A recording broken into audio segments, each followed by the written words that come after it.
Bonjour à toutes, bonjour à tous. Merci et bienvenue dans ce nouveau live des Deal Brothers. Alors aujourd'hui, on a amputé d'un membre. C'est pas celui auquel vous pensez, mais il n'est pas là quand même, puisque Mickaël est en voyage pour l'instant. Donc voilà, il sera pas là aujourd'hui pour le live. Donc on a le droit de parler de lui. Vous avez le droit de parler de lui en commentaire. On a le droit de commander du miel et du lait sur son dos autant qu'on veut. Petit clin d'œil pour ceux qui ont vu le live d'hier. Voilà, sachez simplement qu'on est heureux d'être là avec vous et d'être là avec Laurent. Alors franchement, au début, on s'est dit quel sujet on va aborder, et quand on a fait le Il y tour a avec trop de Laurent, on sujets. s'est dit trop touchy, trop touchy, trop touchy, trop touchy. Donc on est parti sur un truc un petit peu light, mais si jamais dans les commentaires vous voulez qu'on aille aborder un petit peu du lourd, un petit peu du sale, vous nous direz dans les commentaires et qu'on puisse aborder des trucs qui peuvent piquer un Ouais, petit peu. pour les prochains lives. Parce que là, on était en train de se poser la question, est-ce qu'on parle des femmes dans le business, des hommes dans le business, des relations, de tout Ah, c'est ça, la chaud. facilité, à mon sens, pour qui la vie est plus facile pour une femme qu'un homme, etc., etc., etc. Donc c'est très touchy, mais pour ce genre de sujet, ça serait cool d'avoir aussi une femme qui puisse donner son avis. On va voir. Bref, on va parler. Du coup, le sujet que tu as choisi aujourd'hui, c'est quoi? Alors aujourd'hui, on va parler d'expatriation, parce que moi, c'est un sujet que j'aime beaucoup. Voilà, il y aura peut-être pas forcément trop de débats, parce qu'on parle de Laurent qui a voyagé dans énormément de pays.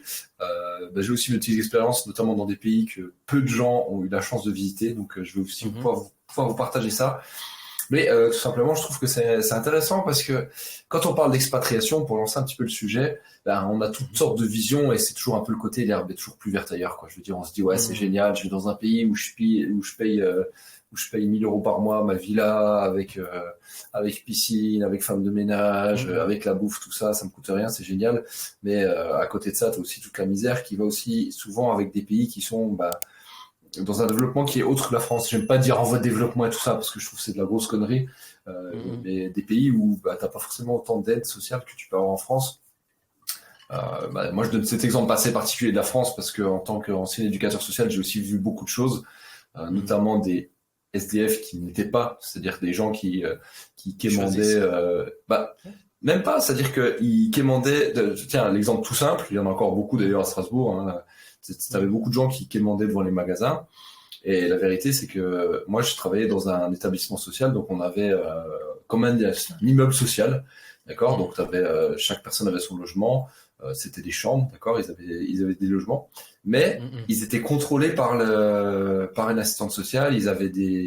En gros, ils faisaient pas ce qu'ils voulaient avec leur thune. Donc quand ils avaient de l'argent qui tombait, il y avait quelqu'un qui contrôlait ça. Et du coup, ils pouvaient pas acheter de l'alcool. Donc comment tu y faisais pour acheter de l'alcool? Parce que souvent sur SDF, je suis désolé, hein, cliché ou pas, la vérité c'est qu'ils sont toujours beurrés devant les Mhm. magasins. Ils te demandaient de l'argent, c'était pour l'alcool, c'était pas pour la bouffe, c'était pas pour le logement, c'était pour autre Mhm. chose, et c'était des gens qui avaient un logement. Et je me souviendrai toujours d'avoir vu cette personne que je voyais tout le temps éclater en train de demander de l'argent, mais c'est vraiment le cliché de base. Et un jour, je Mhm. le vois, c'est avec les yeux grands ouverts, tout bien, Mhm. chemise, machin. Le gars, je l'ai vu, Mhm. je me suis dit, mais what the fuck, qu'est-ce qui lui arrive? Tu vois, Mhm. j'étais dans ma petite loge du gardien, là, je gérais le logement, je le vois passer, et je vois l'assistante sociale qui lui rendait visite. Je me suis dit, ah, d'accord, je vous explique. Mhm. Donc, je dis pas que c'est une majorité des cas en France, je dis juste que c'est des Mhm. choses qui arrivent beaucoup, et que c'est une bonne chose, dans le sens où ça veut dire que tu es dans un pays où il n'y a pas vraiment de problématique à ce niveau-là. En tout cas, tu en as beaucoup moins que dans d'autres pays. Euh, dans le podcast aujourd'hui, j'ai prévu de vous parler un petit peu de l'Iran, parce que j'ai la chance d'avoir maintenant ma belle famille qui s'y trouve. Et pour avoir vu le pays, je peux vous dire que ça n'a rien à voir avec la France. Et les différences au niveau de la mentalité, notamment quand on parle d'expatriation et tout ça, je trouve qu'elles sont suffisamment importantes pour que ça vaille le coup de faire un podcast sur le sujet. Donc Ok. Laurent, déjà pour toi, commencer l'expatriation, comment t'es arrivé là? En fait, comment t'es arrivé à vouloir quitter la France? Qu'est-ce qui a fait le déclic? Alors, le premier déclic, il est simple, c'est les impôts. Ouais, pour très très très clair. C'est quand j'ai commencé l'entrepreneuriat il y a quelques années. Euh, je sais plus, tu sais, je crois que c'est micro-entrepreneur, entrepreneur, enfin bref, auto-entrepreneur ou ce genre de choses. Et les premiers mois où je travaille, la somme que je devais donner, elle était abusée. Elle était abusée, donc j'ai tout de suite, donc je me suis créé quand même ce réseau. Un de mes mentors qui gagne vraiment beaucoup d'argent m'a donné contact d'une fiduciaire, donc j'ai ouvert la société en Suisse. et je me suis barré directement au Maroc. Je me suis barré au Maroc, j'ai ouvert une société au Maroc, etc.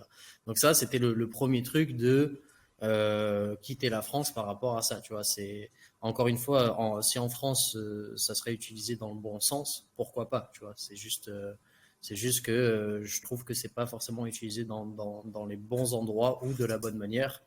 Il y a 1 milliard de preuves dans ce sens-là. Il y a rien, y a pas de truc complotiste ou quoi que ce soit. Moi, si tu veux, je vois les pays comme des entreprises. Ok.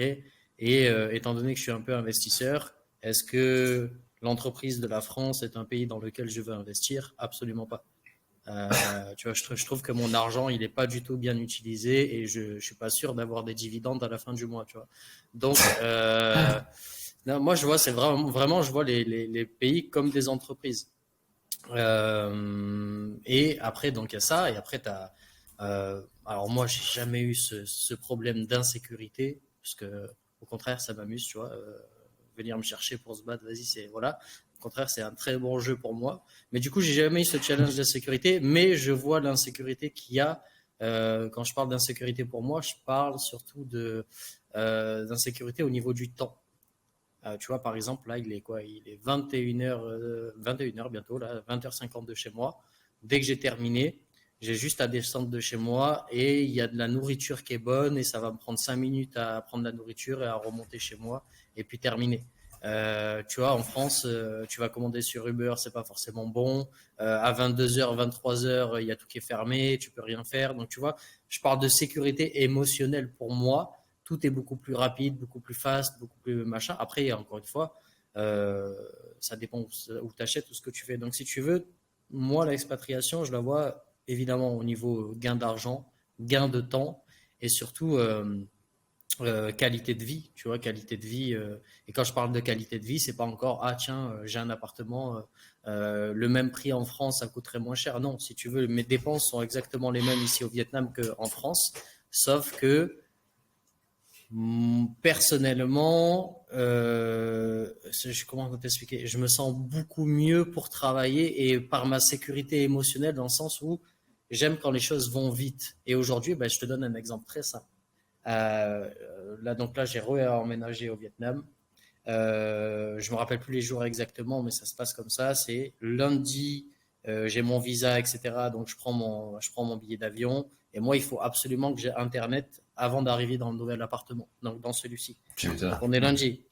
Donc, et moi, j'ai mon visa, on va dire, pour vendredi. Donc, je prends mon avion vendredi au samedi. Donc, il me faut Internet vendredi ou samedi. Parce que j'ai des coachings, je bosse.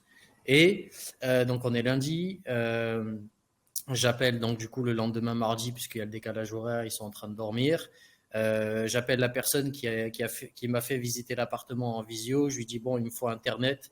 Envoie-moi les offres Internet et le meilleur truc Internet qu'il y a. Boum, en 5 minutes, elle m'envoie, OK, le meilleur truc Internet, c'est tel truc. Voici les tarifs. Combien tu veux? OK, je veux 500 mégas. Il y avait 100, 500 et 800. J'ai choisi 500. OK, j'ai dit, elle me donne le numéro du gars. Je parle avec lui. Même les applications, l'application mobile que tu utilises tous les jours. Nous, en France, ça va être WhatsApp, Messenger, etc. Ils ont une application que tout le monde utilise. Elle est exceptionnelle. C'est-à-dire, je parle, j'appuie sur un bouton, c'est traduit. Le gars me parle en vietnamien, boum, c'est directement traduit en français. Je parle en français, c'est traduit en vietnamien. Je peux signer des contrats directement sur l'appli, je peux payer sur l'appli, etc. Tout est plus fast. Bref, le gars me parle, donc je lui parle, il est 23h chez lui. Le gars me répond, il est 23h chez lui, le gars me répond. J'ai dit, écoute, ouais, désolé, voilà, désolé, j'ai pas vu l'heure, etc. Donc moi j'arrive dans 2 jours, il me faut Internet à la maison. Il me dit OK, c'est quoi ton adresse? Donne-moi le numéro de la fille qui a fait visiter l'appartement. Est-ce que tu connais le tarif? Oui, le tarif c'est tout. OK, donc vu que tu es étranger, tu ne peux pas payer par mois, tu vas payer une année. Donc j'ai payé 300 € d'un coup. Il me dit je vais faire au mieux pour que ça soit installé demain. Je te promets rien. Je dors, je me réveille, j'ai un message qui me dit OK, on a trouvé quelqu'un et c'est installé. Donc en moins de 12 heures, alors que le gars m'a répondu à 23 heures, j'avais Internet à la maison et le gars m'a envoyé la photo, le screenshot, comme quoi il y avait bien 500 mégas dans mon appartement, etc. Terminé. Easy quoi. terminé. On est au Vietnam. C'est pas on est au Japon ou, pas allé, quoi. voilà. On est au Vietnam. Tout est plus fast ici. Il y a des gens qui sont extrêmement riches, comme des gens qui sont extrêmement pauvres, etc. Mais tout va plus vite. Là, par exemple, sur l'application que je t'ai dit, je sais pas. Bon, c'est pas le cas, mais on va dire que quelqu'un vient chez moi et il oublie quelque chose. J'ai juste à aller sur l'application, je commande un gars qui vient, qui récupère le truc, qui ramène le truc chez la personne, comme Uber, mais en delivery, tu vois. Et tout va plus vite, tout est plus simple. Après, il y a encore des trucs chiants. L'administration, évidemment, vu que ça a été colonisé par la France, ils ont ce truc d'administration française. Donc, t'imagines pas le bordel que c'est. Après, évidemment, il y a la corruption, il y a les machins, les ci, les là. Mais moi, c'est des choses qui me plaisent dans le sens où si je taffe et si je fais l'argent que je fais, si je fais le business que je fais, c'est que je veux avoir des expériences et je veux que les choses se passent vite pour avoir le plus de temps pour moi, comme j'avais dit dans les derniers podcasts, pour éventuellement, quand j'ai une famille, passer le plus de temps avec eux. Et tu vois, tout va plus vite, tout va plus vite, tout va plus vite, tout est plus simple, tout est plus carré, tout est plus sain. Après, il y a tous les mauvais côtés. Il y a des mauvais côtés. Tu te fais arrêter la police, 97% du temps, c'est juste pour de l'argent. Tu n'as rien fait. Ils veulent juste de la thune, tu vois. Donc, tu donnes un peu de thune, vas-y, tu es tranquille, tu pars. Par contre, quand tu es un étranger, ben voilà, tu n'as pas le droit d'avoir Tu t'achètes une maison, mais elle ne t'appartient pas. Ton business, il ne t'appartient pas. Puisque c'est un pays communiste. Donc, même aux Vietnamiens, hein, quand ils achètent un bien, c'est comment on appelle ça? Ils ont l'usufruit pendant 99 ans, c'est tout. Ça appartient au gouvernement, donc il y a beaucoup de corruption, beaucoup de trucs. Mais encore une fois, est-ce que ça change quelque chose à la France? Moi, je suis pas sûr, tu vois. Ouais, c'est vrai que la France à ce niveau-là, c'est compliqué. Après, quand on parle d'achat et ce genre de choses, c'est vrai que c'est un petit peu compliqué. Je m'étais renseigné sur le Japon parce que le Japon, ben voilà, moi je suis étant fan de manga, t'es obligé à un moment donné ou l'autre de te renseigner sur le Japon, ne serait-ce que sur les ramen, bordel de merde. Ouais, il faut qu'on sache d'où ça vient ces trucs. Et ouais, il disait là-bas que c'est très très très très compliqué. Il faut prouver que t'es là-bas depuis très très longtemps. Et ils ont un système. Alors toi qui trouves ça archaïque en France, là-bas ils ont un système de tampons familial, c'est-à-dire en gros, alors on parle pas de tampax, hein, on parle de tampon. ah, On parle d'un putain de tampon et c'est genre le truc, c'est les initiales de ta famille et genre t'en as un et genre si tu le perds t'es dans la merde et genre avec ça tu peux tout faire. Et tu peux tout faire avec. c'est ça. Mais en gros c'est si t'as pas ça t'es dans la Vietnam, ils merde. ont ça aussi. Genre, Vietnam, ils ont ça. ah ouais. Putain, ça c'est n'importe quoi. Ouais. Mais c'est vrai Vietnam, que ils ont souvent ça et Maroc aussi, j'avais ça. ah ouais. Ah, je sais pas. Mais c'est vrai que souvent on voit un petit peu Maroc, les c'était paillettes. la société. Et quand tu te rends compte un petit peu, tu regardes, ouais, les paillettes, les autres pays, c'est bien. Mais déjà, quand tu regardes un petit peu profondément, et si tu veux acheter là-bas, si tu veux vraiment vivre là-bas, bah, c'est pas la même chose parce que tu resteras un étranger, voilà, là où t'es. Moi, ce que j'adore, c'est la phrase d'Orelsan qui dit à l'étranger, t'es un étranger, ça sert à rien d'être raciste. C'est toi, de toute façon, qu'on prendra pas la gueule et puis tu vas comprendre un petit peu comment ça marche. Non, mais c'est vrai.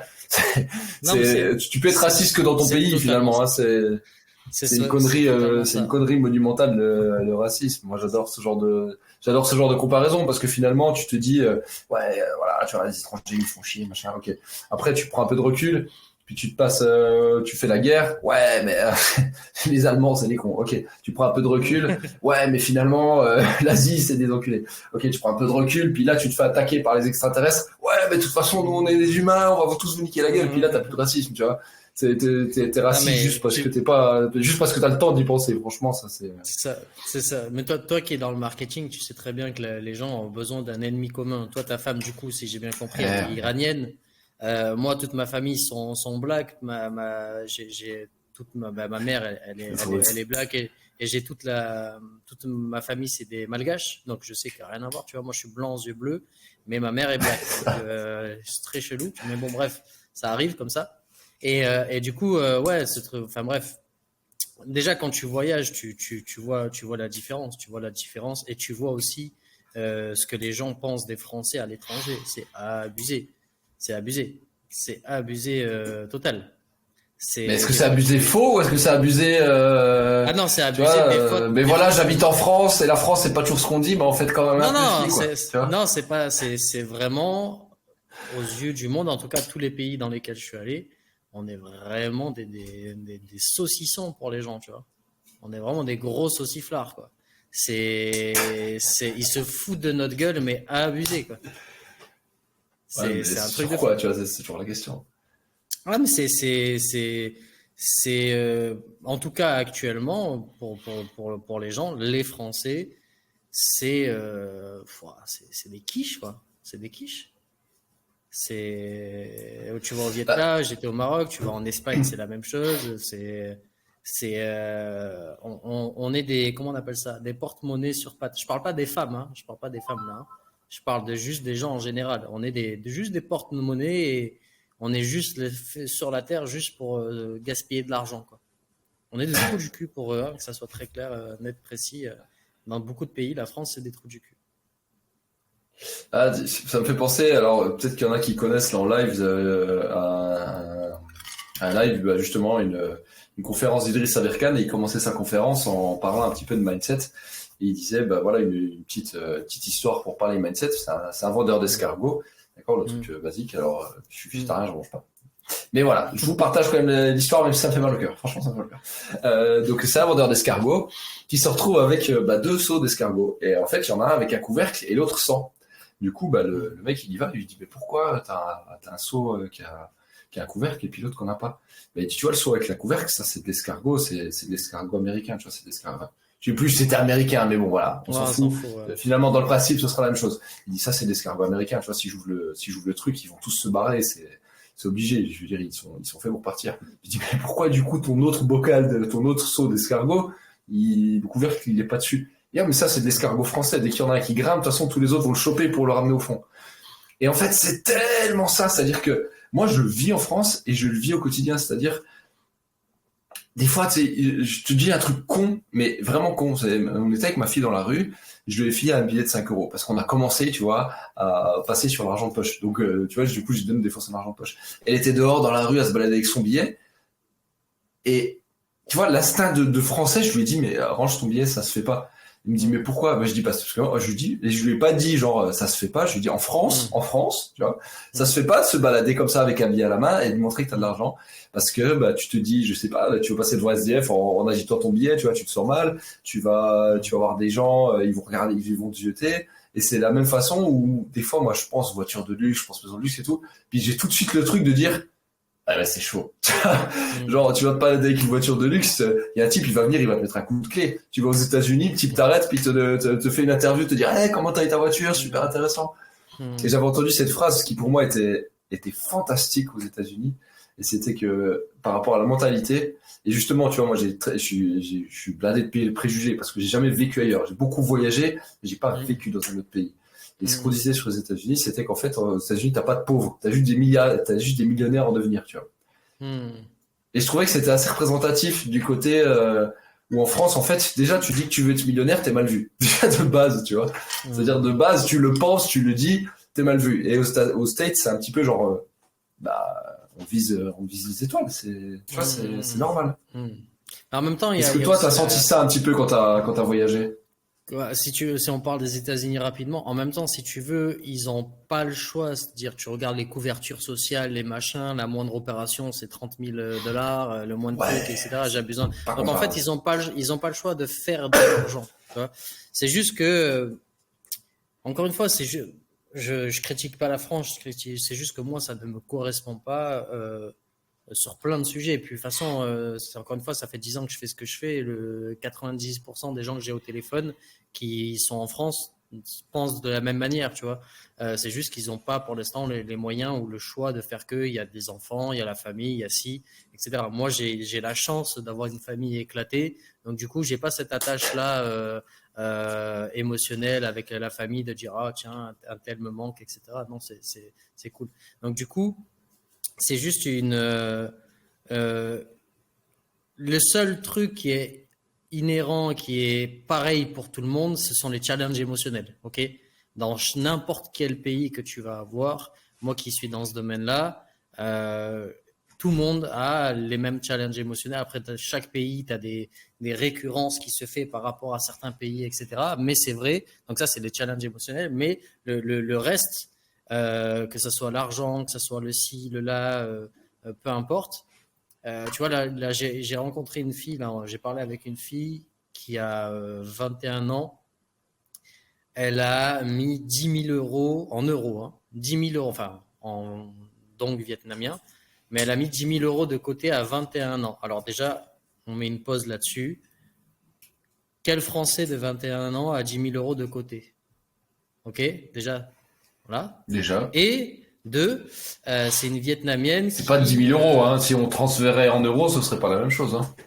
Non, c'est ça. Non, c'est ça. Non. J'ai fait la conversion. En don. Ah, t'as fait la conversion, ok. Ah oui, elle a mis 10 000 euros de côté à 21 ans. Je croyais qu'elle avait mis 10 000 euros en dong, c'est-à-dire genre. Non, 10 000 euros en dong. Équivalent 100 000 euros, quoi. Non. Elle a mis 10 000 euros en dong. Donc, à 21 ans, il n'y a pas beaucoup de personnes en France qui ont mis 10 000 euros de côté, déjà, de base. Et on part de ce principe-là, c'est que la moyenne du revenu ici est de 300 euros. Ok, donc en 3 ans, c'est ça, en 3 ans, elle a réussi à mettre 10 000 euros de côté. Par exemple, là, je l'ai vu faire, donc là, elle a gagné 10 millions, ce qui fait, ça fait à peu près 300 euros. Elle a mis 7 millions dans sa banque qui est bloquée. Donc, ils ont des banques, c'est bloqué. Tu choisis ta banque, etc. Donc, elle a 4 banques. C'est bloqué pendant minimum, je crois, 12 jours. Et elle a donc 5%, ça part de 5%, ça va jusqu'à 8 ou 7% à l'année. Donc, tu vois, et c'est pas sa mère qui l'a éduqué, c'est pas son père, parce que elle m'a dit dans quoi ça travaille. Tu vois, c'est vraiment des gens qui sont un peu pauvres, quoi. Tu vois, enfin, c'est pas un peu, qui sont vraiment. Bref, c'est pas. Je sais pas comment t'expliquer, parce que c'est. Pour moi, c'est pas pauvre parce qu'ils ont une vie de famille plutôt cool, tu vois. Mais honnêtement, ils vivent à 4 dans un 6 mètres carrés, ils dorment, il y a des cafards. Enfin bref, c'est la misère, tu vois. Mais ça va. Tu vois, moi, je suis allé jouer aux cartes chez eux, stylé. Tu vois, il y a bonne ambiance, quoi. Mais putain, la meuf, elle a réussi à mettre 10 000 euros de côté. On est au Vietnam, donc tu vois, c'est juste une façon de penser, une façon de ci, une façon de là. Et c'est juste qu'en France, tout est fait pour pas que les gens s'en sortent. Que ça soit financièrement ou que ça soit au niveau de l'éducation. Rien n'est fait pour que les gens puissent réfléchir d'eux-mêmes. Rien n'est fait pour que les gens puissent avancer. Et du coup, si tu regardes, la moindre personne qui commence à avancer ou qui commence à réfléchir, comme tu l'as dit tout à l'heure, donc c'est le panier à crabe, c'est l'histoire du panier à crabe, ce que tu as dit, mais toi tu l'as fait en version escargot. C'est exactement ça, tu vois, les gens vont les tirer vers le bas. Mais c'est pour ça que moi, ça ne me correspond pas. Tu vois, moi je suis la preuve, mon père il a essayé de me tuer pour ce genre de choses, tu vois, donc je suis pas très fan du truc de tiens, t'essayes de t'en sortir et on te met des trucs dans la vie histoire de non, tiens, moi je suis pas capable de le faire, tiens, je vais t'assassiner histoire juste parce que ça me fait chier en fait, tout simplement. Tu vois, donc je sais pas, moi comme je t'ai dit, je vois les pays un peu comme des entreprises et j'aime bien investir dedans. Pour l'instant, le Vietnam c'est très cool pour moi. Après, quand tu t'expatries, c'est surtout pourquoi tu le fais, ta vie de famille, tes business, tu vois, il y a un choix, il y a plusieurs choix qui s'offrent, mais tout va dépendre de avec qui tu vis, qu'est-ce que tu fais, etc. Ta façon de penser, tout ça. Clairement, je veux dire, moi, si on prend mon cas, s'expatrier avec 2 enfants et une femme, tout le monde dit ouais, vas-y, c'est facile, pars dans un autre pays. Mais pour moi, déjà, c'est hors de question d'être dans un pays où les enfants peuvent pas avoir de copains. Alors oui, tu peux avoir des applications qui font mais je vais pas filer un smartphone à ma fille de 3 ans pour qu'elle fasse copain-copain avec le petit voisin vietnamien en face. Tu vois, c'est un peu chaud. Donc c'est vrai que t'as quand même des préoccupations qui peuvent être un peu différentes. Mais moi, par exemple, parlons de l'Iran parce que je sais qu'il y a très peu de personnes qui y ont voyagé parce que déjà c'est pas un pays touristique et déjà depuis quelques années les frontières sont quasiment fermées. Il faut savoir que si t'as pas de la famille là-bas ou si t'es pas iranien, c'est pas forcément recommandé d'y aller. Surtout en ce moment. En tout cas, depuis que Trump était arrivé au pouvoir, il avait foutu un peu la merde Là-bas. au niveau du pays, donc c'était un petit peu chaud. Et quand j'y étais allé, moi, enfin, ce qui m'avait choqué sur place, on peut parler très simplement, c'était mon beau-frère, parce que j'ai un beau-frère sur place, qui est resté, le frère de ma femme, qui est resté vivre en Iran. Et donc, il avait un boulot qu'on peut comparer à du travailler pour l'État, comme quand tu fais en France, tu vois. Donc, il a voulu quitter. Et en fait, c'est le truc, c'est genre, c'était pas spécialement prévu ce qu'il a fait après. Mais quand je compare à la France, je me dis, mais impossible. Alors imagine-toi, hein, tu vois le truc. Tu prends un mec qui est salarié de l'État, donc tu sais, une position enviable et c'est bien payé, t'as chier davantage. À un moment donné, il en a marre, il se barre, il vend sa caisse qui valait cher parce que là-bas, en fait, toutes les voitures qui ont une vraie marque valent cher. C'est-à-dire que si ta caisse c'est une Benz ou c'est même une Peugeot, ça marche bien parce que derrière, il faut savoir qu'au niveau des industries, il y a tellement d'industries qui se sont barrées qu'aujourd'hui, tu as beaucoup de fausses voitures. C'est pas des fausses voitures, c'est juste qu'ils ont fait leur propre marque, ils ont fait leur propre truc derrière pour continuer à vivre parce qu'à un moment donné, c'est pas parce que le reste du monde peut tomber que tu vas continuer. Bien sûr. Donc il a vendu sa caisse, ils ont vendu de l'or parce que là-bas ils sont fans de l'or en tant que bijou, mais aussi en tant que, c'est-à-dire que tu peux avoir de l'or sur toi, mais c'est aussi de l'or que tu peux vendre si tu en as besoin.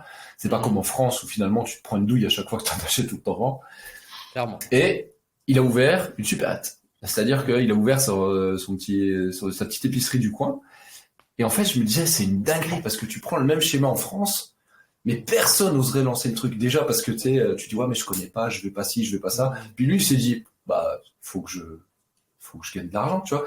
Pour lui, c'était même pas une question de, est-ce que j'ai les compétences de, est-ce que il y avait un petit truc qui était ouvert, j'ai fait le calcul, j'avais la thune pour, vas-y, on y va, et puis basta, tu vois.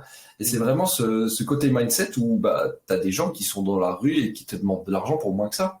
Je veux dire, on n'est pas, faut pas non plus. Le mindset est dingue, quoi. C'est la relation à l'échec qui pose problème en Europe, tu vois. Enfin, en Europe, du coup, bref, on va dire sur le côté français. Ouais, France. clairement. C'est la relation à l'échec qui n'est pas bonne. C'est vraiment ça. C'est juste la relation à l'échec qui est juste, notamment pour les femmes aussi. Mais bref, on verra pour ce sujet-là. Mais du coup, c'est vraiment la relation à l'échec qui fait toute la différence.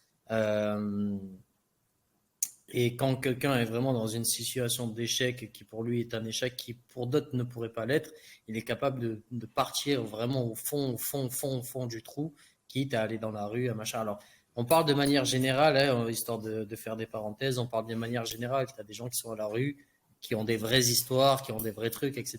On parle T'as toujours des voilà, cas qui sortent des cas généraux, faut pas exagérer. On parle de trucs généraux. Moi, j'en ai connu beaucoup. C'était vraiment un choix. Tu restes dehors dans la rue, tu fais rien de ta journée, tu es à 3 000 euros par mois. Tu vas travailler, tu es à 3 000 euros par mois. Il y en a, c'est des vrais choix de faire ça. Tu vois. Il y en a où ils ont des vraies histoires, où vraiment ils ont tout perdu, tout, vraiment tout. Il y en a, ils sont partis en dépression. Donc, bref, on fait pas des généralités. Enfin, on fait des généralités, mais il y a toujours des vraies histoires. Donc ouais, c'est moi plus dans ce que tu as dit. C'est juste une vision d'échec. Après, évidemment, il y a toujours la partie, la relation avec tes parents que tu as eu, comment ils t'ont éduqué, ton environnement, etc., etc., etc. Mais ouais, pour moi, c'est encore une fois, c'est ce que je te disais, parce que le sujet il est assez large et ce n'est que mon point de vue. Moi, c'est juste, ouais, tu regardes, comment il s'appelle alors, j'ai pas le bon prénom là. J'ai eu un gros trou. Donc, Cyril Gane, le gars qui fait du MMA.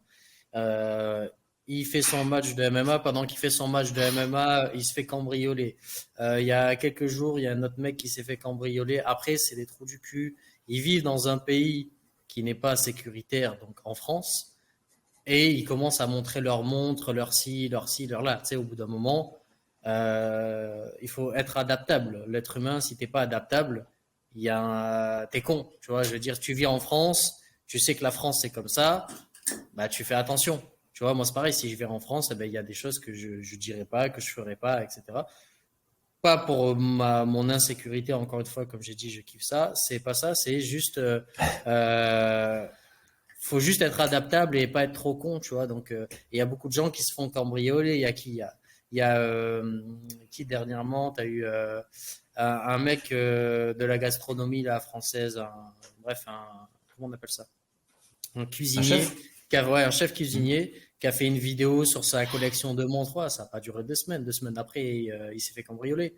Tu vois, après, c'est même pas, je suis même pas en train de dire, les cambrioleurs, ils sont cons. Non, les cambrioleurs, ils sont super intelligents, quoi. C'est juste le gars qui est con. Tu vas faire une vidéo, t'es super connu, tout le monde sait où t'habites et tu fais une vidéo sur ta collection de montres. Et tu vis en France. Donc, je dis pas que, il vit en France. Normalement, on pourrait faire ça sans aucun problème. Oui, ça, c'est le monde d'ici. Sauf que tu vis en France et la France est comme ça. Donc, si tu t'adaptes pas et que tu es un peu trop con et que tu te laisses un peu aller, bah, évidemment, il t'arrive des trucs. Donc, si tu vis dans un pays, tu t'adaptes. Comme moi, je vis au Vietnam, je m'adapte. Je m'adapte à ce pays. Ouais. Voilà. C'est juste une question d'adaptabilité. Vas-y.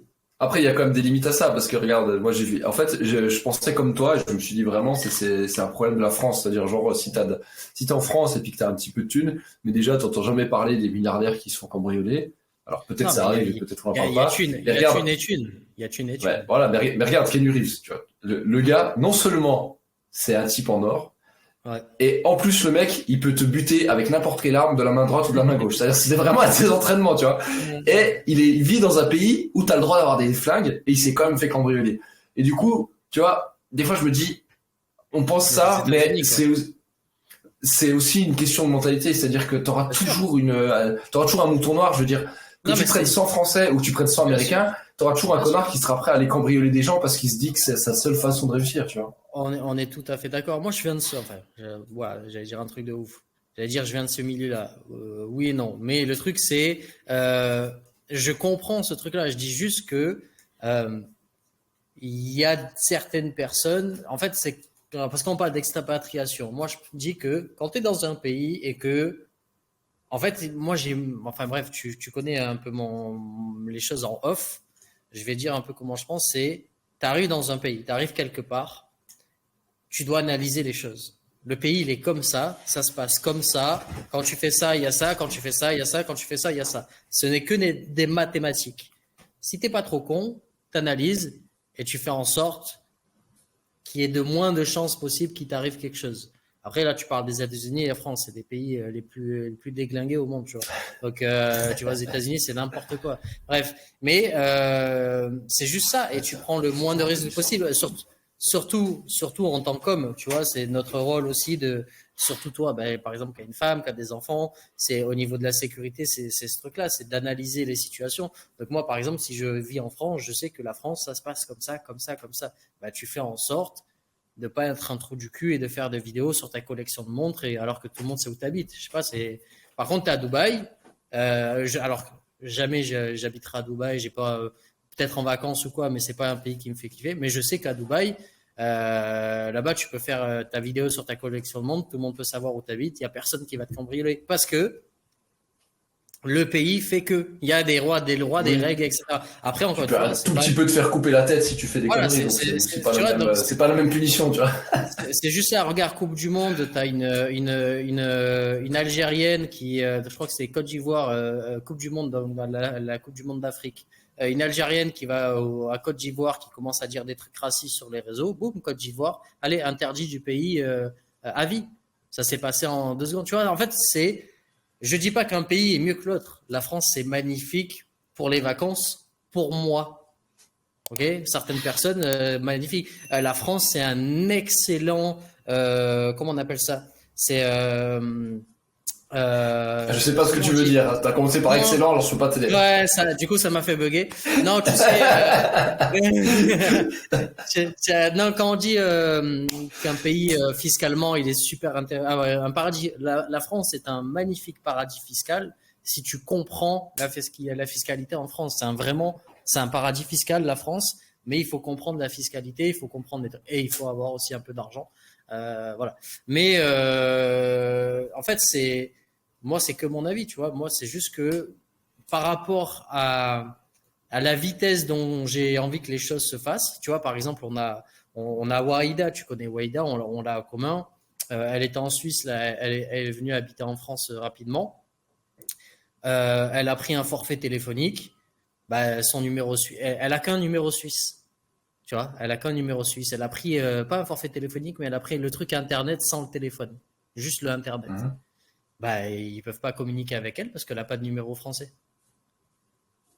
Voilà, terminé. WhatsApp, non, donc ils communiquent avec elle par email. Dès qu'elle veut faire un truc, il faut qu'elle aille dans la boutique. Parce que, vu que tu es en France, tu n'as pas de numéro français, compliqué. Ouais, on est en 1950, tu vois. C'est quand je te dis, c'est pour ça que je te parle de moi. La France est cool, mais moi, tu me fais ça, bah, tu es une entreprise, je te vire. Tu es un salarié d'une entreprise, je te vire. Comment ça, tu parles pas au client parce qu'il n'a pas un numéro français? Non, mais on est où? Bah, t'es viré.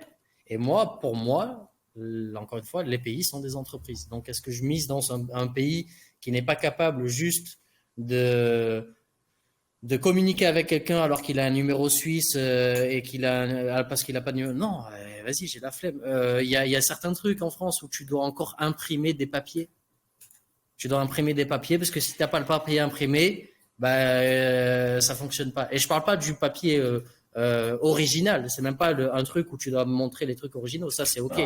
Je te parle juste tu dois imprimer un papier qui est éclaté alors que tu peux le montrer sur ton Mais non, mais si tu n'as pas le papier, ben non, ça marche pas. Il faut que tu retournes chez toi. Ça, c'est de la folie. Tu te rends... En France, le nombre de papiers que tu dois... Là, voilà, vous voyez pas, mais en dessous, il y a 5 ou 6 dossiers. C'est des papiers qu'on doit garder.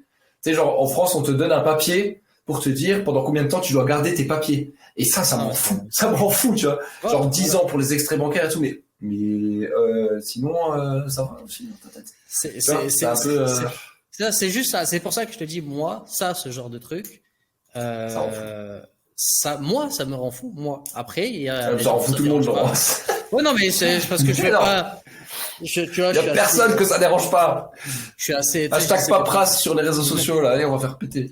J'essaie juste de pas mettre tout le monde dans le même panier. C'est juste, je suis pas en train de dire que la France c'est éclaté. Je dis que la France est éclatée. Ah, mais attendez, on va demander quand même à tous ceux qui regardent, si on a un seul qui aime, mais mettez-nous un hashtag j'aime la paperasse dans les commentaires. Je veux juste voir s'il y en a un, parce que franchement, moi, je veux discuter avec cette personne. Non, mais vraiment, parce que en France, on est quand même les champions du monde. On est les champions du monde. Nous, on déménage, mais t'as l'équivalent d'un classeur de papier que tu dois garder pendant ad vitam aeternam parce que t'as déménagé.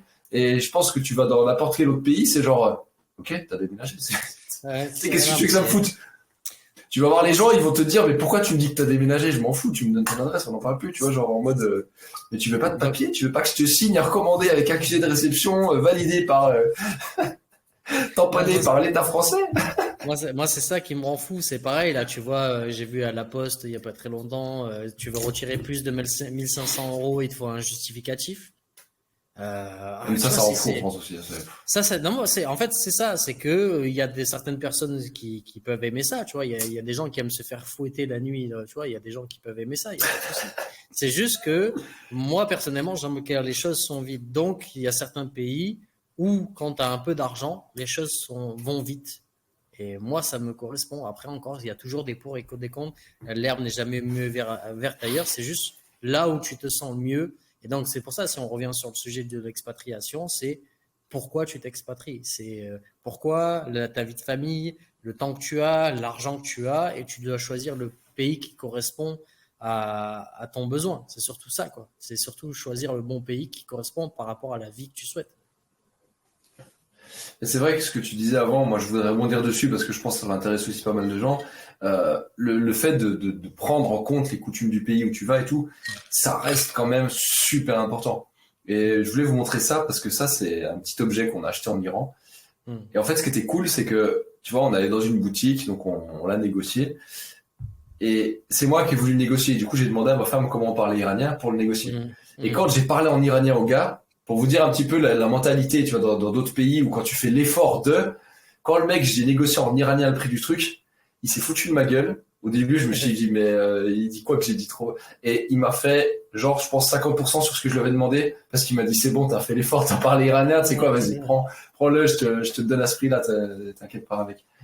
Et tout là-bas, c'était ça, c'est-à-dire dès que tu t'intéressais un minimum à la culture et puis que tu venais pas faire ton français, parce que ça, c'est aussi un truc, je pense, dans les autres pays, c'est vraiment ça, tu sais. You speak the English because I am French, tu vois. Et quand tu fais pas aucun effort, tu vas genre dans un pays, puis tu te dis tout le monde doit parler français et doit me comprendre, ou au moins comprendre mon mauvais anglais, et puis tout le monde doit comprendre mes coutumes, tout le monde doit comprendre que les toilettes françaises c'est comme ça, les repas français c'est comme ça, pourquoi tu sers pas ci, pourquoi tu sers pas ça. Et ça, c'est quelque chose qui pour moi est super important, c'est-à-dire quand tu vas dans un autre pays, tu dois respecter tout le monde, tu respectes les gens, et en fait tu te rends compte que tu vas dans n'importe quel pays qui est soi-disant dangereux ou quoi que ce soit, les gens sont toujours adorables parce que tu fais preuve de respect. Et le respect, c'est une valeur qui, même si tu fais pas les choses bien, tant que tu le fais avec respect, ça aide quand même beaucoup, surtout quand tu vas dans un autre pays. Moi, j'avais une question pour toi parce que c'est quelque chose qui me taraude et je pense que ça peut être aussi intéressant pour les gens qui sont dans ma situation. Combien de douches tu prends par jour? C'est ça, à chaque fois que tu dis des trucs comme ça, je m'entends à un truc. Vas-y, je t'écoute. Une vraie question. Typiquement, tu vois, on parle d'expatriation. Comment tu fais pour savoir si un pays te correspond? Genre, toi, pourquoi t'as choisi le Vietnam? Parce que concrètement, c'est quoi? Tu t'es dit, je veux quitter la France, du coup, je choisis un truc sur la carte au hasard et puis j'y vais. Comment t'es arrivé là? Parce que moi, par exemple, tu vois, il y a plein de pays qui me donnent envie, mais je me dis, si j'y vais en vacances une semaine ou deux, ce sera pas représentatif de la vie de là-bas. Ouais, mais toi. Et si j'y pars en lâchant tout ce que j'ai ici, puis que ça me plaît pas, je suis dans la merde. Alors, il y a aussi un peu le côté peur, mais il y a aussi le côté où, putain, t'emmènes tes enfants, t'emmènes ta famille, il faut quand même savoir où tu vas mettre les pieds. Mais c'est ça, comment toi, t'as fait ton choix?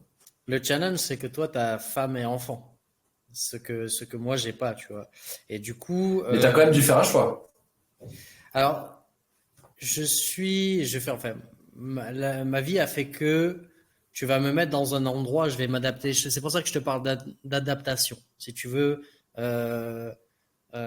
c'est comme à la guerre en fait. C'est comme quand tu es dans une armée, tu es dans un truc, tu dois t'adapter à une situation et tu dois prendre des choix, tu dois faire des choix très très rapides. Moi, c'est ce qui me maintient, tu vois, ce genre de truc de être tout le temps, pas être dans ma zone de confort et de faire des choix, etc.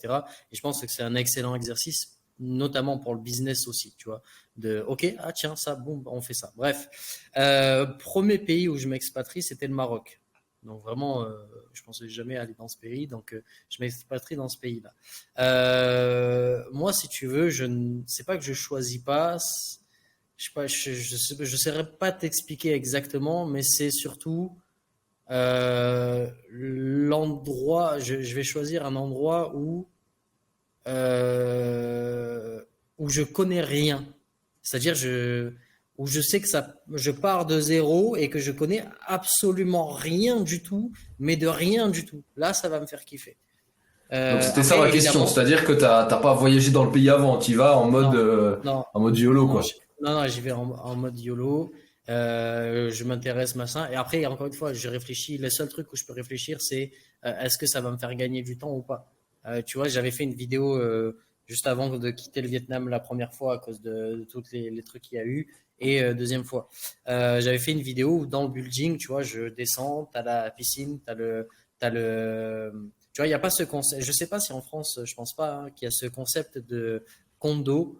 Donc en anglais, je sais pas comment Non, mais ouais, les condos, genre tu parles des immeubles avec tout inclus dedans, les supermarchés, la piscine, la gardienne, le machin, t'as tout quoi. C'est ça. Moi, au Vietnam, t'as quasiment que ça. T'as quasiment beaucoup. Bon, dans beaucoup de pays asiatiques, y compris à Dubaï, c'est très commun, mais en France, j'ai pas connaissance de ça. C'est vrai, tu vois, quelqu'un qui fait des condos en France, et il devient multimillionnaire assez rapidement. Mais tu vois, pour moi, c'est ça. On en discute après, balance pas tes idées en live là. Je descends, tu savais. Et du coup, tu vois, là, je descends, j'ai la piscine, je descends, j'ai le sauna, je suis jamais allé parce qu'il me fait flipper ce sauna là. J'ai la salle de sport, il y a la bibliothèque, c'est le rêve quand même. Tu veux une salle pour faire tes réunions, t'as la salle pour faire tes réunions. La dernière fois, là, donc, je vous avais dit que j'étais parti pour ouvrir la société au Vietnam. Donc, il a fallu une traductrice. En 1 heure, j'avais une traductrice. Je choisis surtout les choses qui vont faire que ça va plus vite et j'aime bien être dans ce truc où tiens, je connais rien, il faut que je m'adapte. Tu vois, maintenant là, tu sais, ça me prend en vrai, la première fois, ça m'a pris peut-être une semaine. Là, ça m'a pris 3 jours parce que maintenant je connais, mais je m'adapte. Et ce qui est bien, c'est que personne te connaît. En fait, moi, j'aime bien. Je sais pas comment t'expliquer. J'ai c'est de ma façon. Mon cerveau, tu sais, c'est comme je vous ai dit. Moi, j'aime bien résoudre des puzzles. Tu vas m'acheter un puzzle. Bon, à part s'il est éclaté et que ça m'intéresse pas. Mais tu vas m'acheter un puzzle. Il va falloir que je le finisse. Si je le finis pas, c'est bon, tu m'as perdu pendant 6 heures. Ça sert à rien de me parler. Je vais être dans le puzzle. Et à part si tu m'aides, voilà. Donc, si tu veux, moi, c'est des situations que je dois finir. Comme je te dis, il me faut des activités qui aient une fin. Et par exemple, venir au Vietnam, c'est une activité qui a une fin. Là, par exemple, pas que je m'ennuie, mais ça y est, j'ai l'appart, j'ai tout, j'ai machin, etc. Il faut un nouveau objectif, un nouveau truc. Et je suis pas en train de pêcher à travers les objectifs. C'est juste que j'aime bien ça. Tu vois, par exemple, comme je vous ai dit, quand je prends le scooter et que d'ailleurs j'ai fait une vidéo, je te l'enverrai là juste après. Quand je prends le scooter et que je roule, ce pays c'est assez dangereux. Moi, j'ai vu Bali, c'était pire que ça, mais Vietnam, tu es obligé d'être concentré à 100% et de prendre des décisions, des choix vite, etc. Et ça me permet, comme je vous ai dit, de méditer la dernière fois. Bon, bref.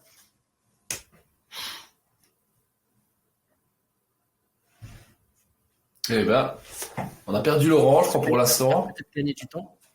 Ah, t'es Il y a revenu. eu... On t'a perdu pendant 10 secondes là. Ah, c'est moi, tu m'entends plus?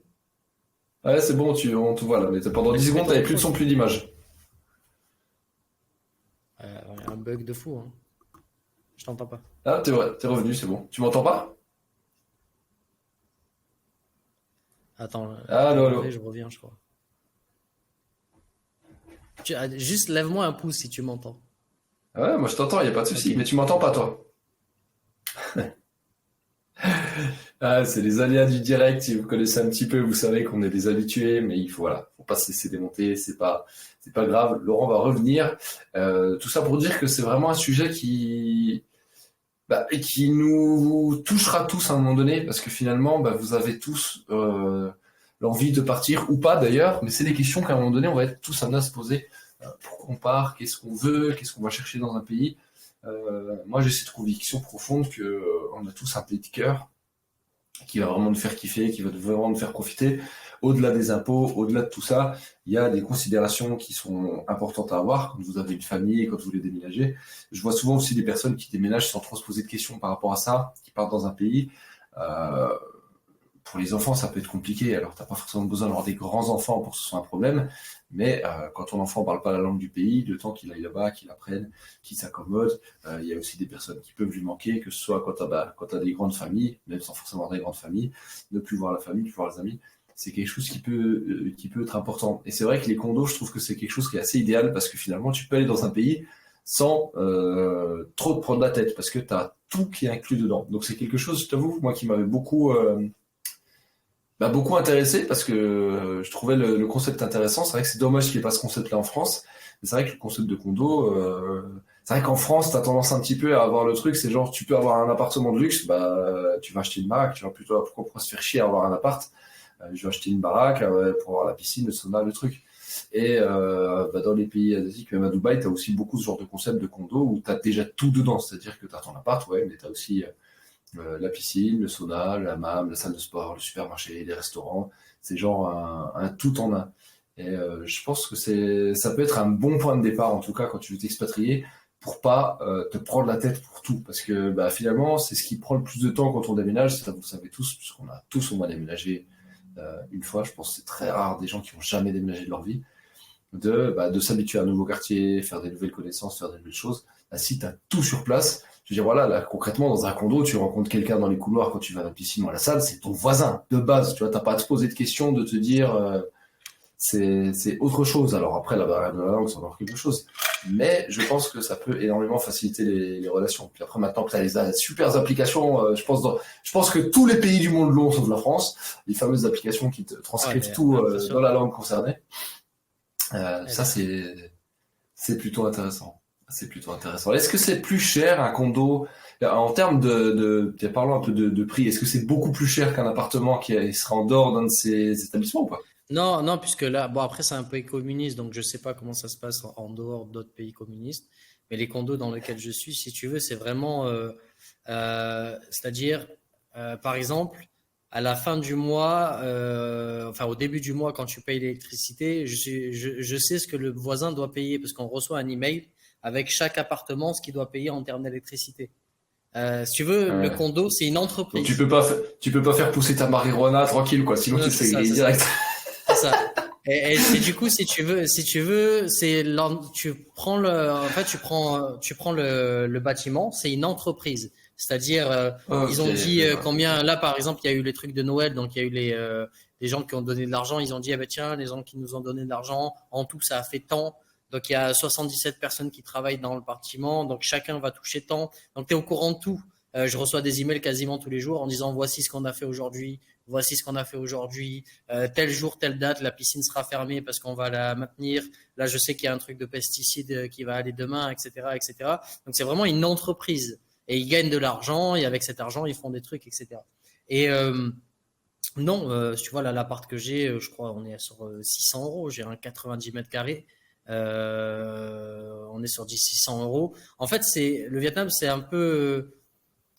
Tu peux trouver autant des choses très chères que autant des choses pas chères. Par exemple, le prix pour un terrain au Vietnam, c'est abusé. C'est-à-dire là, on parle de la France.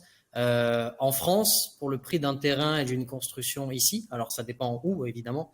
Si tu es dans la Pampa, ça va rien te coûter. Mais en centre-ville ou en ville, là, dans le quartier où je suis, c'est un quartier vraiment blindé, tu vois.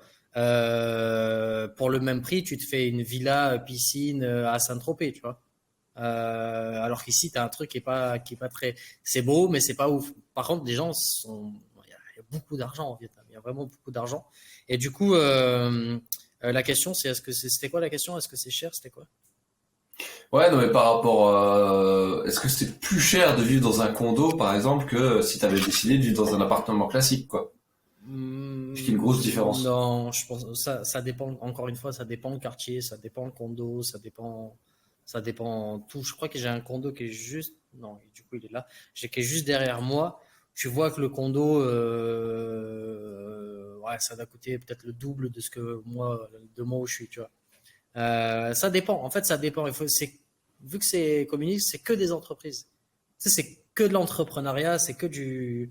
Donc ça dépend. Ça dépend. Je ne pourrais pas te dire. Il y a des trucs condos qui vont être très très peu chers, comme des condos qui vont être très très chers, quasiment pour le même service. Juste parce que l'entreprise est différente et qu'ils vont marketer les choses un peu différemment, etc., etc. Mais et pareil, même en qualité de vie. Tu peux dépenser tout autant en France, par exemple, je sais pas, tu vas payer 2000 euros par mois en France pour de la nourriture, pour le machin, etc. Tu peux dépenser tout autant ici en mangeant moins. Enfin bref, ça dépend où tu achètes, ça dépend ce que tu fais. Tu peux dépenser même plus qu'en France. En fait, tu dois t'adapter et tu dois comprendre comment fonctionne le pays. Parce qu'il y a des trucs qui sont très chers, comme des trucs qui sont pas chers. Tu vois, je peux manger très très bien. Là, en bas de chez moi, ben, c'est très simple. T'as deux trucs là pour manger qui sont à côté l'un de l'autre. T'en as un où t'achètes un truc, ça coûte moins d'1 € et c'est super bon. Et juste à côté, t'as un truc à 35 € le plat. Et je parle en euros, hein, histoire de. Moi, ça, c'est quelque chose, tu vois, au niveau de l'expatriation, où c'est un truc, j'ai beaucoup de mal parce que je me suis rendu compte de la différence, c'est les restos. Parce que franchement, comme tu disais en France, tu vas payer une blinde, tu sais jamais si c'est bon ou si c'est pas bon, t'es limite content quand t'as eu un bon resto, tu te dis putain, c'était bon ce soir. Et dans tous les pays où je suis allé, sans exception, et les pays où je pense je suis resté, comme l'Iran, comme la Belgique, comme quand on était allé en Espagne, au Maroc, quand tu dis, en fait, c'est la bouffe. Mais à chaque fois, tu te régales. Je veux dire, on était en Belgique avec Mickaël lors de notre formation, là, qu'on a fait une formation avec la voix, avec notre coach vocal, et on a pris que des restos au pif. Donc, tu vois, je veux dire, en France, t'as une chance sur deux de finir avec une gastro. Vraiment, et c'est même pas exagéré, tu vois. Je veux dire, tu prends des restos au pif sans même regarder le truc. Il y a moyen que ça se finisse pas top. Et à chaque fois, on était surpris, genre, waouh, c'était une dinguerie. Et en Iran, c'est pareil. On avait dû payer, je pense, pour l'équivalent de, c'était genre 10 €. On avait eu à manger pour 4 pour 2 repas parce qu'on avait dû ramener les restes, tu vois, et tout. C'était vraiment bon. C'était comme à la maison, tu vois. C'est-à-dire, c'était vraiment de la qualité. À chaque fois qu'on bouffait dehors, c'était vraiment excellent. Et je me dis ça, on dévie un petit peu du sujet, mais je trouve que c'est important parce que quand on parle d'expatriation, je me dis, qu'est-ce qui fait qu'un pays, tu vois, il va être mieux à certains niveaux qu'un autre, typiquement au niveau des restaurants et tout ça. Qu'est-ce qui fait que la France, on est tellement en retard par rapport à d'autres pays. Et je le dis parce que je côtoie souvent les restos en France. Et d'un jour à l'autre, tu peux avoir un resto où d'un coup, c'est de la merde, tu vois. Et tu comprends pas. Et moi, j'ai cette vision un petit peu de me dire, dans d'autres pays, en fait, c'est genre, s'il y a un de tes clients qui est pas content, c'est fini, ta réputation, elle est niquée, tu t'auras plus de Ah, clients. là, le service, il est vraiment top. C'est-à-dire, dans le repas, tu dis, tiens, je pense que vous devriez mieux faire ça. Ils vont le faire. Tu vois, le Mais ça service vient de client, quoi, selon toi?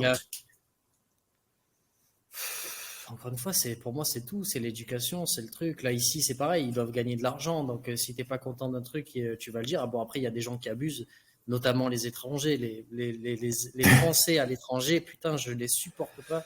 C'est un truc de fou. Tu regardes Pattaya aujourd'hui.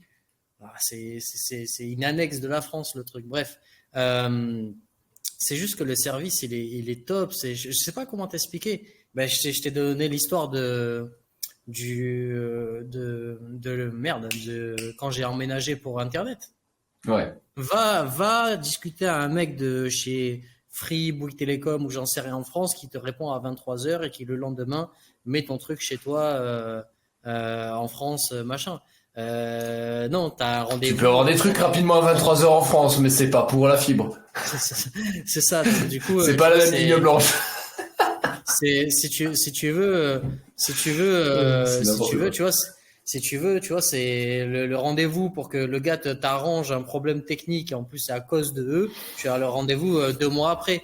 Tu vois, enfin, je veux Ouais, dire, ça, j'ai connu ça. c'est juste une question de service, une question de truc et tout va plus rapide, tout va machin. Donc encore une fois, on revient sur le même machin. Et pour la nourriture, après moi, je suis pas très compliqué. J'ai cette culture africaine. Donc moi, en fait, du moment qu'il y a de la viande, du riz et qu'on peut mettre un peu de piment, on est bon, tu vois. Donc ici, je suis bien. Donc ici, je suis bien, ils mangent pimenté. C'est juste tout ce qui est faux. Alors, du coup, bref, ramen, noodles, tout ce qui est cuit dans de l'eau, laisse tomber, tu vois. Moi, c'est une hérésie. Faire cuire de la viande dans de l'eau, non, c'est hors de question que je mange. Bref, du coup, ils ont Ouais, appris ça. attends, il doit y avoir des plats Non, bouillis non, quand non. même dans la cuisine africaine. De la viande bouillie, ça doit être quand même assez Ouais, mais répandu, non? je sais pas, mais moi j'en mange pas. La viande bouillie, je sais pas, c'est horrible. Il y a même plus le goût de la viande. Enfin bref, non, non, c'est mort. Non, non, moi non, non, c'est vrai, je peux pas. Bon, bref, en tout cas, j'ai ce qu'il faut ici. La bouffe asiatique, j'aime beaucoup ça, mais après, encore une fois, ça dépend. Mais après, moi, je cuisine, donc ça va, tu vois, je gère assez bien, donc ça va. Ok. Mais après, attends, tu disais la bouffe française. La bouffe française, elle est extraordinaire. Encore une fois, ça dépend où tu vas. Mais c'est vrai que le service, ouais, il est éclaté, quoi. Le service en Mais France, tu peux aller en c'est France horrible. dans un resto, tu peux aller en France dans un putain de resto et être mal servi. C'est-à-dire que je parle pas au niveau forcément que de la bouffe, mais tu peux avoir un serveur qui fait la gueule dans un resto très chic. Moi, ça, je l'ai déjà vécu et c'est des trucs qui nous arrivent souvent et tu te dis, mais pourquoi tu fais ce taf, tu vois? Et ça, c'est aussi est-ce que c'est le fait parce qu'on parle souvent d'expatriation, donc forcément, c'est en lien avec le fait de vouloir quitter la France aussi quelque part.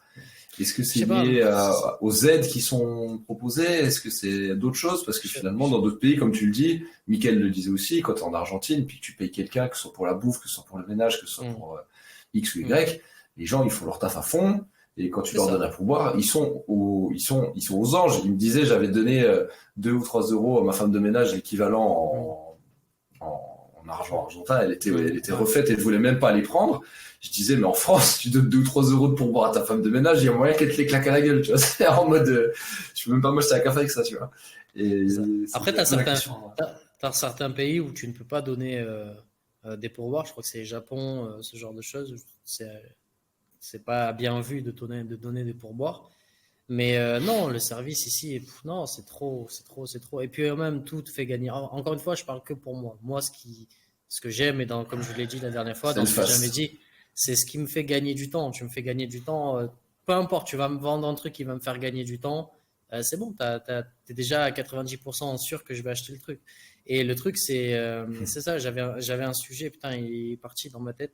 Euh, mais putain, le sujet c'était quoi? Ah, c'était trop bien en plus. J'ai eu un énorme trou parce que je pensais à la bouffe et parce que j'ai faim.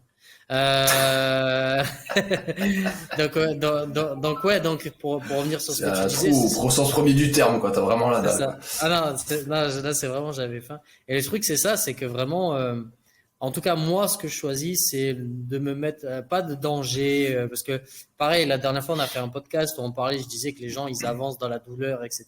C'est un fait, mais j'ai pas dit que c'est ce que j'aimais, etc. Il y a plein de gens qui, j'ai eu des retours derrière qui n'ont pas compris ce truc-là, tu vois.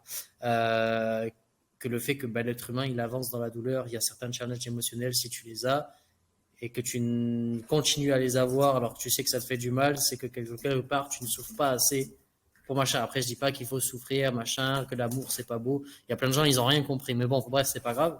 Et du coup, ce que je voulais dire, c'est que voilà, moi, quand je choisis, c'est juste, tiens, ça va me mettre en danger, je vais découvrir de nouvelles choses. Et ouais, juste, je kiffe, tu vois. Moi, la partie Olena, je prends, bon, pas la journée parce qu'il fait ultra chaud en ce moment, mais je prends mon scooter et juste de rouler, je roule. Et si je vois un truc qui m'intéresse, je me stoppe, je rentre dedans, je regarde ce qu'il y a, tu vois, c'est. Ah, juste, je kiffe, quoi. Après, niveau impôt, je suis bien, tout est carré, tout est machin, c'est. Faut juste réfléchir, je pense que c'est juste une question de, encore une fois, t'as des familles, t'as des enfants compliqués. Moi, mes enfants, je pense pas que je les mettrai à l'école, donc il n'y aura pas ce souci-là. Le fait d'avoir une, si tu peux parler anglais, si tu peux parler une autre langue, si l'environnement ambiant fait que mes enfants pourront se diriger vers quelque chose qu'ils pourront créer eux-mêmes, tu vois. Si l'environnement du pays fait que l'enfant soit reclus sur soi-même et n'ait pas cette ouverture d'esprit, eh ben, c'est pas un pays dans lequel je veux vivre. Tu vois, c'est juste ça auquel je pense, moi. Mais encore une fois, j'ai pas, je suis pas encore là où t'en es. Donc toi, c'est vrai que la question de l'expatriation est où? Bah, déjà, le choix, tu le fais pas tout seul. Et puis, tu as des responsabilités aussi, quoi. Donc, le choix est beaucoup plus compliqué. Bah ouais, c'est vrai que clairement, quand tu dois réfléchir à l'expatriation, tu dois prendre aussi beaucoup de choses en compte. Je veux dire, rien qu'au niveau de la nourriture, si t'es végétarien, il y a des pays où c'est chaud, tu vois. Il y a des pays où ça peut être un Ah, tout petit peu compliqué. Tu sais, genre, tu vas dans la rue, ils sont en train de dépecer une chèvre. La plupart des gens, ils vont se dire, ouais, c'est la culture, c'est le truc. Moi, c'est pas quelque chose, tu vois, dans lequel j'accepterais de déménager, tu vois. Donc, c'est vrai que viens pas au t'as, viens pas au Vietnam alors. Viens pas au Vietnam. non, mais tu vois, c'est des trucs cons, mais selon comment tu vis ou ce que tu veux faire, c'est vrai que c'est un peu différent. Et après, ouais, c'est vrai que les enfants, bon, l'école, ça, c'est encore un autre sujet. Je pense qu'on pourrait faire un live tout entier sur l'école en France. Ah, ça fait Euh, partie de l'expatriation, hein. Ça fait partie de l'expatriation. Ça fait partie de ça. c'est aussi un gros sujet, mais ça, par contre, c'est Moi, pas quelque chose ouais. qui me, en fait, c'est pas quelque chose qui me pose problème dans le sens où je sais que peu importe où je m'expatrie, il y a moyen de trouver une école franco, peu importe quoi. Et je sais que ça pourra pas de toute façon être pire que la France. Donc ça, c'est C'est pas ça. vraiment Moi, quelque chose déjà, où je me dis, c'est ça. tu vois, c'est pas ce qui me préoccupe le plus, dans le sens où, à partir du moment où t'es pas dans la pampa, comme tu dis, où tout le monde te parle vietnamien, parce que, enfin, on parle de pampa, mais je veux dire, moi, je vais en Alsace, c'est la même chose, hein. Tu peux aller dans des patelins Mhm. alsaciens où t'as la moitié de la populace qui te parle alsacien, et si tu mets ton gamin là-bas, ça peut être compliqué, tu vois. Il va pas parler Mhm. alsacien tout le temps, mais ce sera une autre culture, et si c'est quelqu'un qui est de la ville et tout, ça peut être compliqué. Donc, peu importe le pays, la problématique reste la même. Tu veux aussi être en ville et te rapprocher des institutions, parce que les grandes écoles bilingues dans des pays étrangers, c'est pas au fin fond de la brousse, quoi. Donc ça, on est Mhm. clair sur le truc, quoi. De toute façon, l'éducation en France, si tu regardes les classements des écoles en France, on est loin, loin, loin, loin, loin derrière. On est, je crois, dans les 80 ou les 70 au niveau des pays, au niveau des chiffres de l'éducation. Donc, ouais, non, bon, c'est déjà ça, juste ça, ça va pas. Donc, c'est pas un pays dans lequel je vais évoluer. Et même juste pour l'ouverture d'esprit, le fait que tu voyages, que tu vois d'autres trucs, t'as peut-être des fois certains préjugés parce que dans ton enfance, on t'a dit ça, ou tu penses ça parce que tu as vu ça à la télé. Bah, tu te déplaces, tu vas voir et tu verras que les choses sont pas, sont pas telles que tu peux les croire, que tu peux le croire. Donc, non, c'est juste ça. Par contre, ouais, le truc qui est hyper, moi, par contre, ça me tue ici, hein, et je pense que c'est dans l'Asie en général, c'est les gens sont accros à leur téléphone. C'est une dinguerie ici, les gens. C'est-à-dire, je sais pas, je prends l'ascenseur, je suis le seul à pas être sur mon téléphone. Et les gens, ils écoutent leur téléphone ultra fort, ultra machin, etc. Non, mais là, c'est vraiment les couples. Là, non, je vais pas sortir après. Demain, tu verras. Demain, je sors. Si je vais dans un resto ou quoi, je te prendrai une photo, je te l'enverrai. Un couple qui mange ensemble, ils sont sur leur téléphone chacun et ils sont sur leur téléphone et l'autre il regarde TikTok, etc. C'est pour. Ça c'est pas pour moi c'est pas un truc asiatique. Ça je l'ai remarqué aussi et je pense qu'il y a beaucoup de gens qui peut-être ont plus pu en France, je remarquer. sais pas. Ouais. Mais justement c'est une dinguerie. C'est-à-dire que moi je l'ai vu depuis parce que quand je suis arrivé à Strasbourg j'avais pas de smartphone, j'avais un téléphone un peu classique. Et j'ai vu cette évolution, c'est-à-dire qu'on est vraiment passé, même en France, dans un truc très malsain avec le téléphone, et j'en fais partie, j'en ai conscience, où en fait, quand il y a ton cerveau, il a un blanc qui dure plus de 3 secondes, smartphone, tu vois. Genre, ton cerveau supporte plus ce blanc de manque de formation, de manque d'information, de manque de conneries, de manque de tout ce que tu veux. Et en France, c'est incroyable. Quand tu prends les transports en commun, tu peux être seul debout au milieu du bus en train de danser à poil, mais tu as une chance sur 100 que quelqu'un t'en remarque parce qu'ils sont tous collés à leur téléphone. Alors, j'exagère à peine. Non, mais ça, je le comprends, mais je pense que tu n'as pas idée du niveau auquel est le Vietnam. En tout cas, au Vietnam. Non, je pense que tu n'as vraiment pas idée. Non, t'as pas idée du tout du niveau du Vietnam en termes de téléphone, en termes de trucs. C'est-à-dire à chaque fois, là c'est très rare, j'ai dû le voir, là ça fait quoi, 3 mois ou 4 mois maintenant que je suis revenu. J'ai dû voir aller 2 personnes, et pourtant je vais au resto très souvent, tu vois, parce que c'est le même prix que si tu cuisinais chez toi. J'ai dû voir 2 personnes vraiment en 3 mois se parler, vraiment, lors d'un repas. Non, ici c'est chaud. C'est-à-dire les gens ils roulent en scooter. À 80, ils sont sur leur téléphone. C'est aussi pour ça que c'est dangereux, c'est pas que la vitesse. Non, mais pardon, moi j'adore, c'est ultra dangereux, j'aime bien, mais non, le téléphone ici, c'est hardcore. Moi, je mets ma main à couper, il y en a, ils baisent, ils sont avec leur téléphone, tu vois, c'est sûr et certain. Non, quand je te parle de ce niveau d'hardcore, je parle de ce niveau-là. C'est-à-dire que je suis quasiment sûr et certain qu'il y a des gens, ils baisent, ils sont avec leur téléphone, ils regardent leur téléphone. Il faudra que je te montre une vidéo. Demain, je sors. Pas pendant que tu es en train de baiser, s'il te plaît. Non. Non, moi, les gars, moi, je suis un non, je ne sais pas ce que c'est. Voilà. Parce que, c'est quoi, moi, je vais sortir. Non, mais moi, je vais sortir ça parce qu'à chaque fois, vous me mettez dans la sauce sur les podcasts. Il y a pas, j'imagine qu'il n'y a pas un seul podcast où vous m'avez pas mis dans la sauce sur ce sujet. Donc, non, moi, je suis. T'es en train de dire, non, mais regarde, je suis sûr que les gens, ils sont en train de baiser avec le téléphone. Demain, je te fais une vidéo. Là, c'est la suite logique de ta phrase. Je suis désolé. Là, j'ai rien fait, hein. Donc c'est ça le marketing que tu veux que je fasse. Non, en fait, c'est ça. Avec Mickaël, vous voulez vraiment que je fasse du marketing. Et là, non, je suis très pudique, moi, sur ce truc-là.